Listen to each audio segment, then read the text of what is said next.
নমস্কার, কেমন আছো সবাই? আশা করি রাধা মাধবের কৃপায় ভালো আছো, সুস্থ আছো। আজ ব্লগটা স্টার্ট করছি। এখন ভালোই বেলা হয়েছে, বাজে এখন বেলা 12টা 5। তো প্রথমেই দেখো গরম পড়েছে বলে এখন রেগুলারই হচ্ছে দই লস্যি।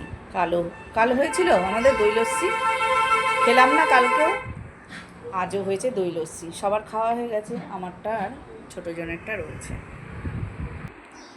ভালো লাগছে না? পুদিনা পাতা দেওয়া আছে ওর মধ্যে, এই ভালোই হয়েছে। তোর আসলে ভাল লাগছে না? আমি তুলসী পাতা হ্যাঁ হ্যাঁ হ্যাঁ, পুদিনা পাতা দেওয়া আছে, তোর জন্য মনে হচ্ছে যেন তুলসী পাতা। দেখো না, স্নান করে এসে গামছাটাকে খুলে চুলটাকে ভালো করে শুকনো করবি, তারপরে শুবি। আমি যাই রান্না করব, আমিও খাইনি, খাবো লস্যিটা।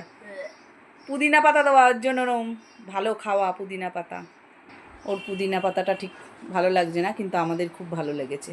পুদিনা পাতা শরবতে দিলে তো ভালোই লাগে, ভালোই টেস্টি হয়। চলো, ওকে তো দিয়ে এসছি, এবার আমারটা খাই, খেয়ে তারপরে কাজ শুরু করি। এদিকে চলে এসেছে কিছু মুদিখানার জিনিস। লঙ্কার গুঁড়ো, এটা একটা জেকের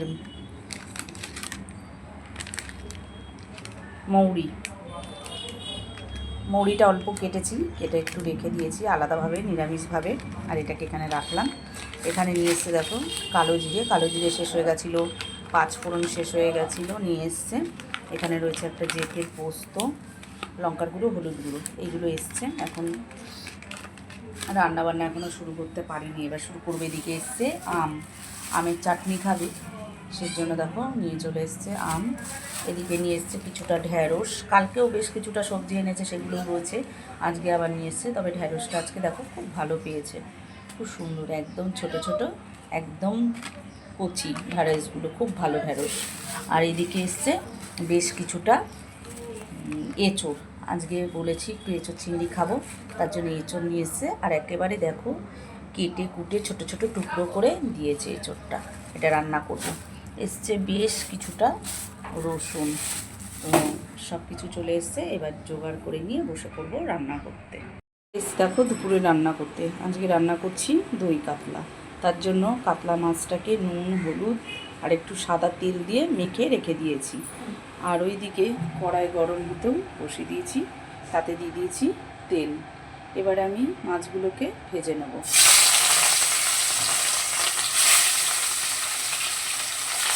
খুব বেশি ভাজবো না, একটু হালকা এপিট করে ভেজে তুলে নেব।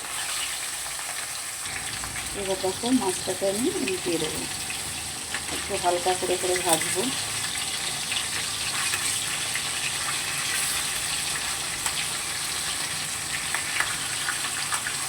সবগুলো মাছ এরকম হালকা করে এপিট করে ভেজে নেব।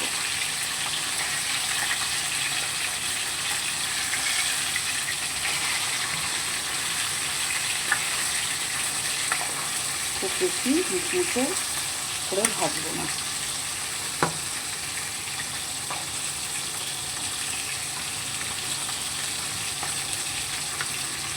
এখন হালকা করে সব মাছগুলোকে ভেজে নেব। মাছগুলো এপিট করে ভাজা হয়ে গেছে, এবার আমি এক এক করে সব মাছগুলোকে তুলে নেব। কাতলা বলো আর রুই বলো, একঘেয়ে খেয়ে খেয়ে যখন আর ভালো না লাগে, তখন এরকমভাবে একটু দই কাতলা করলে বেশ লাগে খেতে। আমি তো খুব ভালোবাসি এরকম করে খেতে, তো দই কাতলা করলে এইভাবেই করি। এবার আবার বাকি মাছগুলোও ভেজে নেবো এরকম হালকা করে।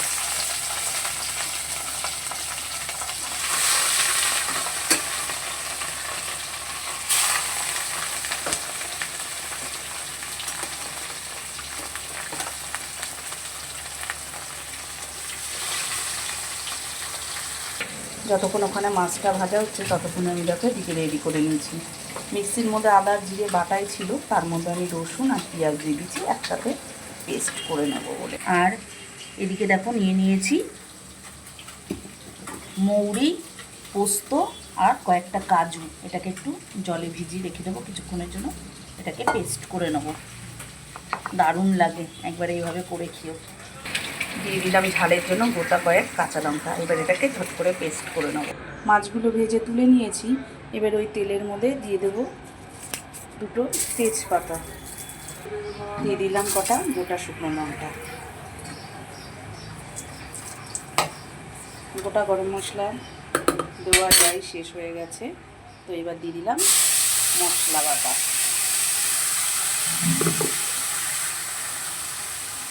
যেটার মধ্যে রয়েছে আদা, রসুন, পেঁয়াজ, কাঁচা লঙ্কা বাটা, সেই মশলাটাকে দিয়ে দিলাম। একটু গোটা গরম মশলা হলে ভালো হতো, তবে গোটা গরম মশলাটা শেষ হয়ে গেছে, দিতে পারলাম না। তোমরা যখন করবে একটু গোটা গরম মশলা ফোড়নে দিয়ে দেবে। একটু বেশি করে মশলাটা দিলাম। এবার এটাকে ভালো করে কষিয়ে নেব। যতক্ষণ এই মশলাটা কষা হচ্ছে ততক্ষণ বাকি যে আরও আরেকটা মশলা দেব, যেমন কাজু, মৌরি আর পোস্ত, ততক্ষণে এটা পেস্ট করে নেব। সুন্দর করে কষা প্রায় হয়ে গেছে। এবার আমি দিয়ে দেবো একটু লবণ, আন্দাজ মতো একটু লবণ দিয়ে দিলাম। এবার আবারও ভালো করে কষাবো। এর মধ্যে আমি কোনো শুকনো লঙ্কার গুঁড়োও দেবো না, আর হলুদ গুঁড়োও আর দেবো না। মাছের মধ্যে যেটুকু মাখিয়েছিলাম ওইটুকুনি। কালারটা বেশ সুন্দর হবে দেখলে। চলো আরও একটু কষিয়ে নেব। এদিকে দেখো সুন্দর করে আমার আদা, রসুন আর পেঁয়াজের পেস্ট কষানো হয়ে গেছে। আর এদিকে হয়ে গেছে আরও একটা যে মশলা, সেটাও পেস্ট হয়ে গেছে। এই মশলাটা ভালো করে কষানো হয়ে গেছে। এবার আমি দিয়ে দেবো বাকি মশলাটা। ও মৌরির যে এত সুন্দর একটা গন্ধ, কি বলবো, দারুণ লাগে, দারুণ। এর আগে আমি করে খেয়েছি, রেসিপিটা মনে হচ্ছে দেওয়া আছে, তোমরা দেখতে পারো। যদি তোমাদের এরকম করে খাওয়ার ইচ্ছা হয় তাহলে একবার করে খেও। আমার তো খুবই ভালো লেগেছে, এমনকি আমার মেয়েদেরও খুব ভালো লেগেছে, তাই বললো আরও একবার এরকমভাবেই দই কাতলাটা করো। সেজন্যই আবার আজকে করছি। দেখো আজ রবিবার, কোনো চিকেন টিকেন এরা খাবে না বলেছে, যে তাহলে তুমি দই কাতলাটাই করো। তো দেখো মশলাটা দিয়ে একটু কষিয়ে নেব। এবার আমি মিক্সির বাটিটা ধুয়ে একটু জল দিয়ে আরও কিছুক্ষণের জন্য আমি মশলাটাকে নেড়ে নেব। ফেটিয়েছিস টক দইটা?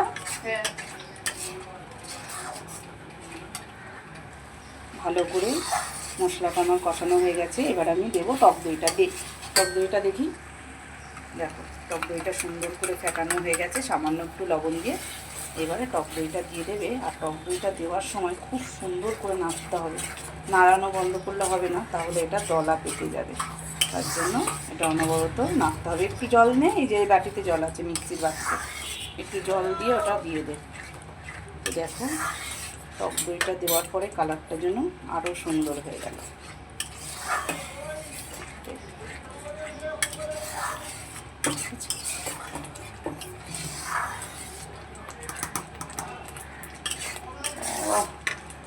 দারুণ না লাগছে দেখতে।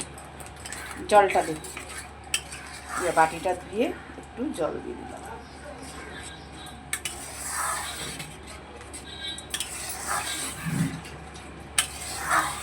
কালারটা এখন সাদা সাদা লাগছে, যখন মাছটা দেবো তখন মাছের গায়ে যে হলুদ মাখানো আছে তার জন্য কালারটা আরও সুন্দর হয়ে যাবে। ব্যাস, এবার দিয়ে দেবো পরিমাণ মতো জল, যতটা লাগবে। আর একটু জল লাগবে, দেখো জলটা আর একটু, আরও বেশ খানিকটা জল লাগবে। দে দে দে দে, মাছ তো অনেকটা, আর একটু দিই। গ্রেভিটা তো বেশ গাঢ় হয়েছে, আর একটু দে, এটা ফোটার পরে আরও গাঢ় হয়ে যাবে। ব্যাস, এবার এটা ফুটলে তারপর মাছগুলো দেবো। ঝোলটা আমার দেখো ফুটে গেছে। ক্যামেরাতে তোমাদেরকে সাদা সাদা দেখাচ্ছে, কিন্তু বেশ হলুদ হলুদ মানে ভাব আছে এটার মধ্যে। আর দেখো এইবার আমি মাছ ভাজাগুলোকে দিচ্ছি।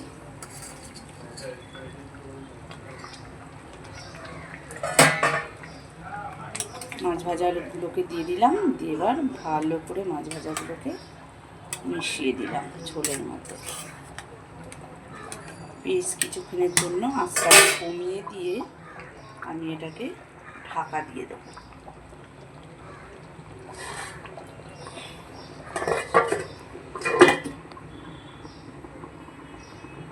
ঢাকাটা সরিয়ে, কেমন হয়েছে কালারটা? মোবাইলে কিন্তু বোঝা যাচ্ছে না, তাই না? কালারটা কিন্তু খুব সুন্দর হয়েছে, মানে এত সুন্দর কালার হয়েছে, কি বলবো, দারুণ দারুণ দারুণ। দিয়ে দিচ্ছি কটা কাঁচা পাকা লঙ্কা, যার ঝালের প্রয়োজন হবে সে সেটা ডলে খাবে। ডলে খেতে কিন্তু বেশ লাগে, তাই না? দই কাতলা আমার রেডি। কটা কাঁচা লঙ্কা দিয়ে দিলাম, এবার ওপর থেকে দিয়ে দেবো ধনে পাতা কোচানো। ব্যাস, তাহলে আমার দই কাতলা রেডি। দারুণ লাগে খেতে, একবার সবাই করে খেও এরকম করে। তবে গোটা গরম মশলাটা অবশ্যই তেলে দেবে, কেন এতে কোনো গরম মশলা আমি দেবো না, তেলে দেওয়াটাই কাজ করবে। যেহেতু আমার কাছে নেই, দিতে পারলাম না। চলো তাহলে আমার দই কাতলা রেডি, এখন ঝট করে নামিয়ে নেব। একটা জিনিস মিস করে গেছি, খুব বড় ভুল হয়েছে। যেহেতু টক দই দিয়ে রান্না করছি, তবে একটু তো মিষ্টি দিতেই হবে, তা নাহলে স্বাদটা পরিপূর্ণ হবে না। তাই দেখো মিষ্টিটা দিয়ে দিলাম।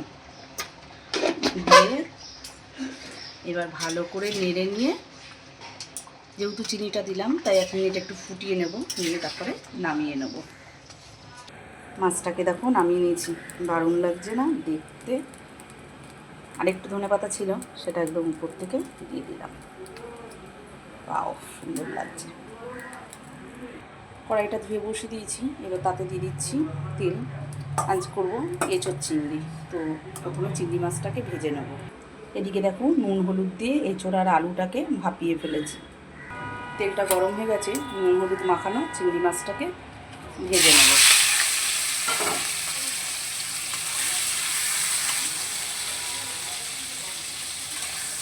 বেশ একটু হালকা লাল লাল করে চিংড়ি মাছটাকে ভেজে নেব। আর চিংড়ি মাছটা দিয়ে এত জল বেরিয়েছে কী বলবো, তবে জলটা টেনে গেছে আর চিংড়ি মাছটা আমার হালকা করে ভাজা হয়ে গেছে। এবার আমি মাছগুলোকে নামিয়ে নেব। চিংড়ি মাছটাকে ভেজে নামিয়ে নিয়েছি, তবে কড়াইটা আর ধুইনি। ওর মধ্যেই দিয়ে দিলাম দেখো একটু সর্ষের তেল। এঁচোড়টা আমি সর্ষের তেলেই রান্না করব, তাই দিয়ে দিলাম সর্ষের তেল। ফোড়নের জন্য দিয়ে দিচ্ছি একটু গোটা জিরে, একটা শুকনো লঙ্কা আর একটু তেজপাতা। আবারও বলছি, তোমরা একটু গোটা গরম মশলা ফোড়নে দেবে।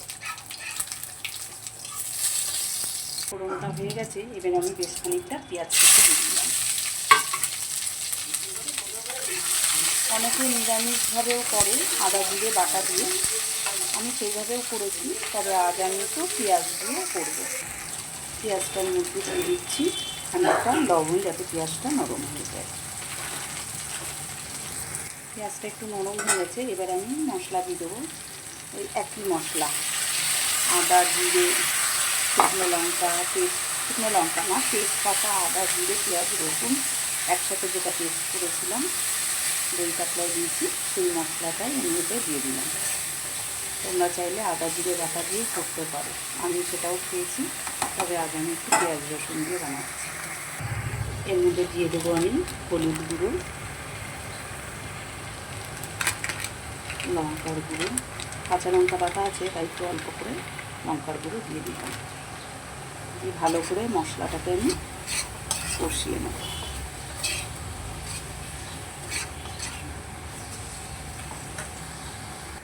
মশলাটা কষার সময় হালকা করে একটু জল দিয়ে দিলাম, যাতে মশলাটা তলায় না লেগে যায়।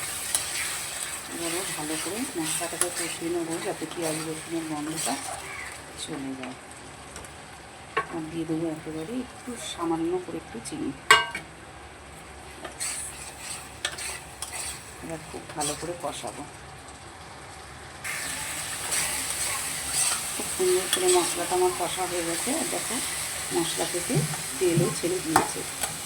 এবার আমি ভাপিয়ে রাখা এঁচোড়টাকে আর আলুটাকে এর মধ্যে দিয়ে দেবো। আজ আমি আর এঁচোড়টাকে ভাজলাম না, মশলার সাথেই কষিয়ে রান্না করছি। তোমরা চাইলে এইভাবে করতে পারো, আর তা না হলে একটু হালকা করে কড়াইতে ভেজে নিয়েও করতে পারো। তো আমি আজকে আর কষা মানে ভাজলাম না, একেবারে কষার মধ্যেই দিয়ে দিলাম। এবার ভালো করে মশলাটাকে মিশিয়ে নেব একসাথে। এবার আমি ভেজে রাখা চিংড়ি মাছগুলোকে দিয়ে দেবো।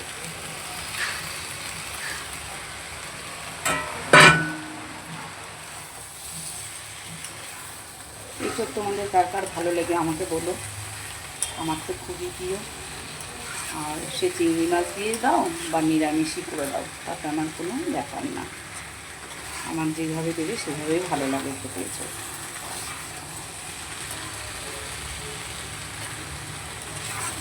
চিংড়ি মাছটা দিয়ে ভালো করে আবারও মিশিয়ে নিলাম। এঁচোড়টা যেহেতু আমার ভাপানো আছে, ভাপানো বলতে ভালোই সেদ্ধ হয়ে গেছে আজকের এঁচোড়টা, বেশিক্ষণ একদম টাইম নেবে না তরকারিটা করতে।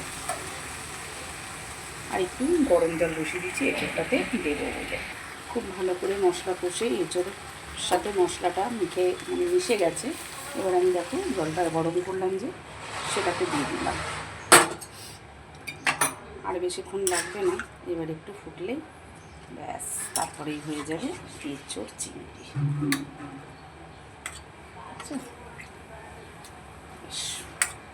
সুন্দর মাখা মাখা হবে।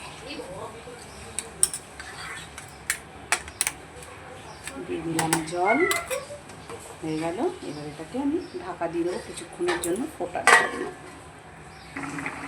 সেদ্ধর সময় লবণ দিয়েছিলাম, মশলার সময় লবণটা দিলাম নাকি ভুল করলাম ঠিক বুঝতে পারছি না, তবে চেক করে দেখলাম লবণটা কম আছে, একটু দিয়ে দিলাম।